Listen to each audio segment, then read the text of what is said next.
আসসালামু আলাইকুম, Sumi's daily blogs থেকে আমি সুমি চলে এলাম আবারও নতুন একটি ভিডিও নিয়ে। তো আজকে আমি রান্না করব বাসমতি চাল দিয়ে চিকেন বিরিয়ানি। আমার শ্বশুর আসছে আজকে। চিকেন বিরিয়ানিটা হচ্ছে আমার শ্বশুরের জন্য বেসিক্যালি।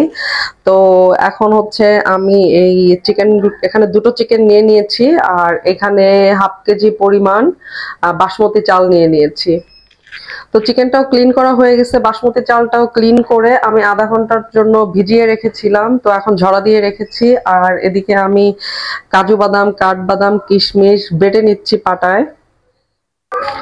তো এই যে এগুলো হচ্ছে সব বিরিয়ানির ইনগ্রেডিয়েন্টস, সমস্ত মশলা। আমি এরকম মশলা প্যাকেট কিনে নিয়ে এসে এটাকে ভেজে দেন আমি একবারে গুঁড়া করে রেখে দেই। বিরিয়ানির মশলা এটা ইউজ করি। এখানে ছোট এলাচ, বড় এলাচ, দারচিনি, লবঙ্গ, তারপরে হচ্ছে সাদা গোলমরিচ আছে, কালো গোলমরিচ আছে, তারপরে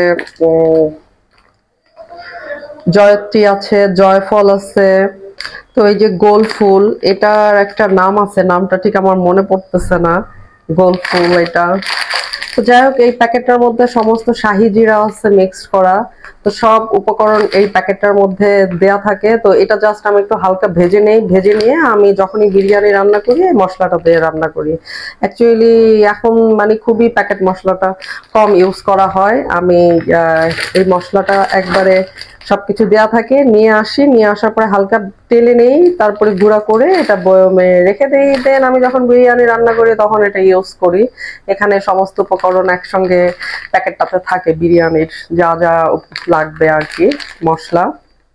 এখন আমি সব একবারে গুঁড়া করব না, আপাতত আমার বিরিয়ানির জন্য ঠিক যতটুকু মশলা লাগবে আমি ততটুকু নিয়ে এই পাটাতেই বেটে ফেলবো।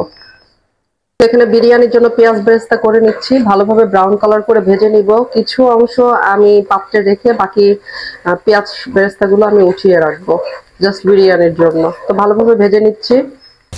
তো এখানে আমি পেঁয়াজ পেস্ট, রসুন পেস্ট, জিরার গুঁড়া, আদা পেস্ট দিয়ে দিয়েছি। এখন ভালোভাবে কষিয়ে নেব।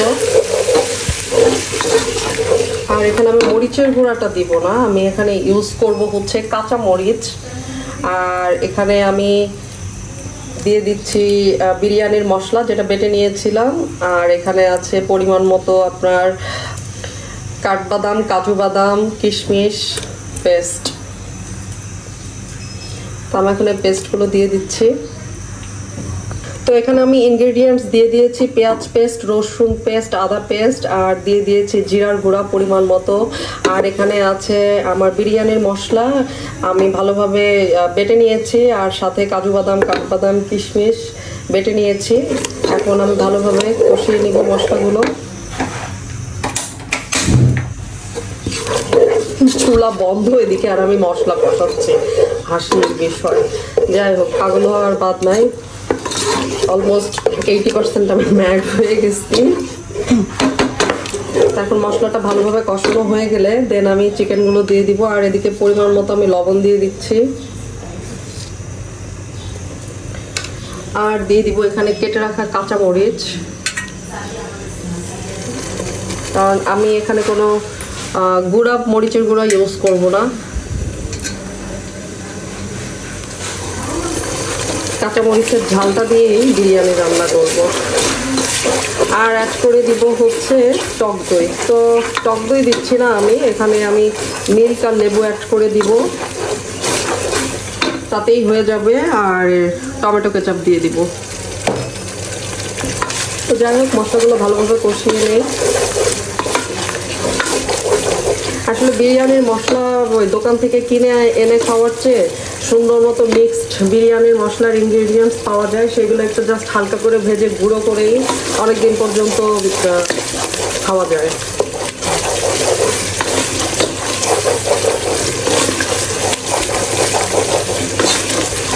যখন থাকে না তখন আর কি হ্যাকার করলে তখন প্যাকেট মশলা নিয়ে আসি।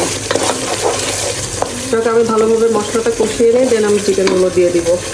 তো এখানে আমি মিল্ক দিয়ে দিয়েছি, গুঁড়া মিল্ক, লিকুইড মিল্কটা আসলে নাই, তো গুঁড়া মিল্কটাই আমি দিয়েছি। আর এখানে লেবু দিয়ে দিচ্ছি চিপে চিপে।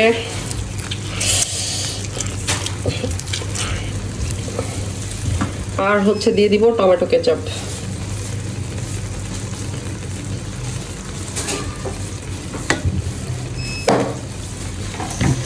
তো এখন ভালোভাবে কষিয়ে নেই, জাস্ট একটু পানি অ্যাড করে দেই।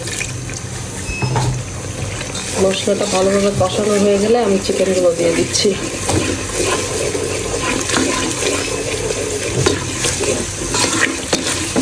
আচ্ছা, আপনারা যে চা খান বলেন তো, কমেন্ট করে জানাবেন যে শুধু ফুল ক্রিম মিল্কের দুধ চা খেতে ভালো লাগে, না শুধু গুঁড়া মিল্কের যেটা পাউডার মিল্ক সেটা দিয়ে চা খেতে ভালো লাগে?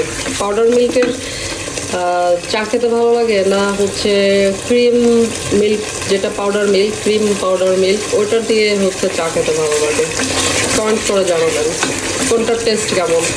আমার কাছে তো যেটা ফুল ক্রিম মিল্ক, গুঁড়া পাউডার যেটা ফুল ক্রিম, ওইটার হচ্ছে চা কিংবা কফি আমার প্রচণ্ড ভালো লাগে খেতে। মনে হয় যে ওইটা একটা আলাদা টেস্ট হয়। যাই হোক, আমি এখন চিকেনগুলো দিয়ে দিচ্ছি। হালিমা, চিকেনের মধ্যে পশম পাইছি, একটা একটা করে ধও নাই?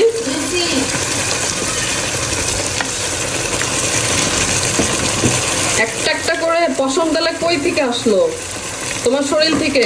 এই যে আর একটা পশম পাইছি, তুমি কি দিলা একটা একটা করে বলো?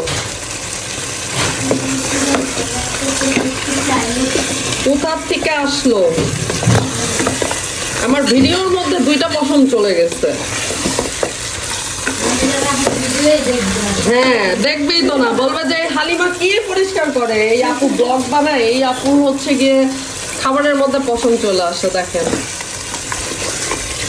তো যাই হোক, এখন আমি চিকেনটা ভালো করে কষিয়ে নিচ্ছি। দেখেন, বিরিয়ানি মশলার মানে চিকেনের মশলার যে সুন্দর একটা কালার আসছে, মনে হচ্ছে যে চিকেনটা রান্না করি এইভাবে পোলাও দিয়ে খেয়ে ফেলি, বিরিয়ানি আর না রান্না করি। এটা যখন চিকেনটা রান্না হয়ে যাবে তখন আরও সুন্দর একটা কালার আসবে।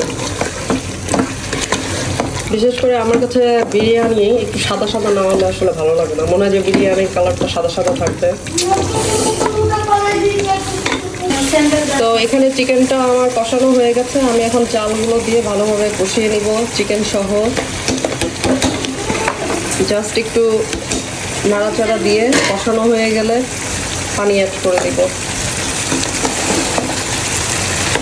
চালগুলো আমি একটু মিক্স আপ করে নেই। এখন এখানে পানি অ্যাড করে দিচ্ছি পরিমাণ মতো।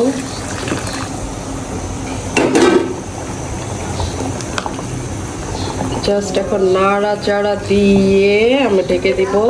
একটু চেখে দেখবো লবণটা ঠিক আছে কিনা, লবণটা ঠিক না থাকলে আর একটু লবণ অ্যাড করে দিব।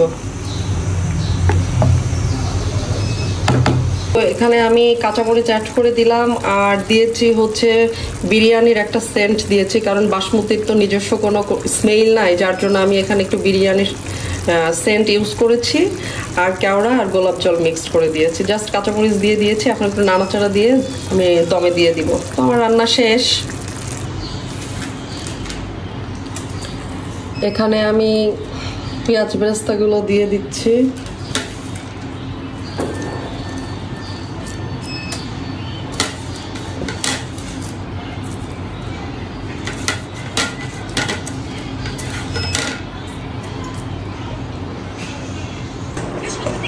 কেমন হয়েছে আব্বু বলেন বিরিয়ানি? খুব ভালো। সত্যি ভালো হয়েছে না মিথ্যা কথা বলতেছে? তোমার বাবা কি মিথ্যা কথা বলে? খুব ভালো হয়েছে। তাই আজকে আপনার জন্য ওই চিকেন বিরিয়ানি রান্না করছি। আপনি বিরিয়ানি পছন্দ করেন সেজন্য। Thank you. তাহলে খান।